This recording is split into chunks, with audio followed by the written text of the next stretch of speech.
नमस्कार मंडळी, तर आज आपण रेशनच्या तांदळापासून ढोकळा बनवणार आहोत। इथे 2 वाटी तांदूळ आणि 1 वाटी हरभऱ्याची डाळ आपल्याला 2 ते 3 पाण्याने स्वच्छ धुवून भिजत घालायची आहे 7 ते 8 तास। मस्त अशी डाळ भिजली की आपण याला मिक्सरला बारीक करून घेणार आहोत आणि आपल्याला पीठ फर्मेंट करायला रात्रभर ठेवायचं आहे। इथे आपलं पीठ छान फर्मेंट झालेलं आहे। इथे मी दही घालते, आंबट दही 4 ते 5 चमचे, हळद घालते पाव चमचा, आलं लसूणची पेस्ट घालायची 1 चमचा, तेल घालायचे 4 ते 5 चमचे। छान असे बॅटर मिक्स करायचे। आपल्याला एक केक टिनला तेल लावून घेतलंय मी। मस्त असं पिठामध्ये 1 इनोचा पॅक घालायचा आहे। छान मिक्स करून आपल्याला हा ढोकळा स्टीम करायला ठेवायचा आहे। आधीच मी कढईमध्ये पाणी ठेवलेलं होतं। मस्त असं एक 10 ते 15 मिनिटं ढोकळा स्टीम करून घ्यायचा आहे। खूप छान होतं।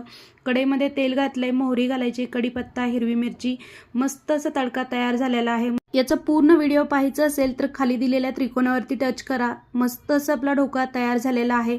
एकदम परफेक्ट असं आपला रेशनच्या तांदळाचा ढोकळा तयार आहे। व्हिडिओ आवडला असेल तर चॅनलला नक्की